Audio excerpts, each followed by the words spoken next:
Hi, welcome back to Basic Aviation Now.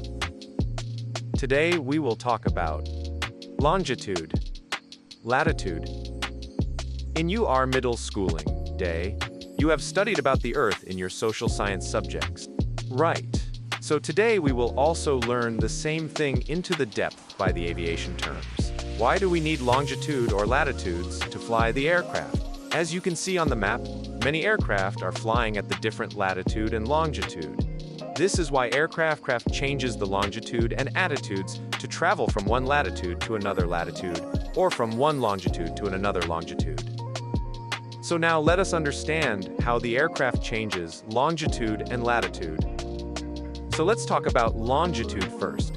So the longitude are the imaginary lines which comes from North Pole to the South Pole. The line starts from North Pole, move apart from the equator to the South Pole. To understand the reference point, we have prime meridian and anti-meridian.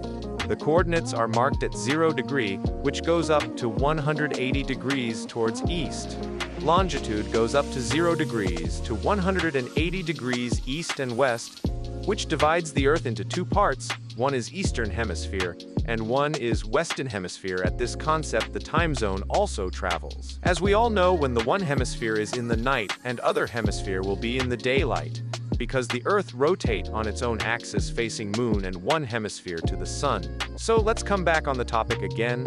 The 0 degrees latitude that passes through Greenwich near London is considered as a standard. The basis of this standard, all the times are calculated throughout the world. How let me clear for you. When you see the time difference between two places, example, like London and the greatest India, count the longitude between them in degrees, and every degree consists of 4 minutes difference.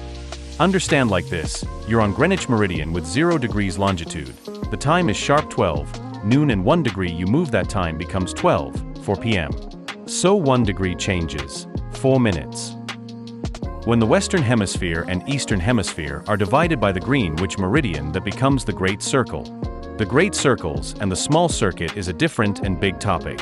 We will cover in the next video. Till now we will start with our latitudes. Latitudes are imaginary lines curved on it, which runs from west to east parallel to the longest latitude that is equator. Now this is the line which divides Earth into two hemisphere, northern and southern hemisphere. The referrals for northern hemisphere and southern hemisphere is 000 degree equator, which moves up to the number 1 degree to 90 degrees. Who is the way to the North Pole? On the other hand, the numbers are marked in the minus 90 degrees towards the South Pole. Along the equator, we have other important latitudes. The pilot must know about it. Tropic of Cancer, Tropical of Capricorn. Arctique Circle N, Zone Arctique Circle. So guys, let's come back to the fun fact. Do you know the Earth has the inclination bending above 23.5 degrees? This is why our globes on the Earth are tilted by 23.5 degrees. Isn't strange, huh? It's all for today, guys. See in the next video of general navigation.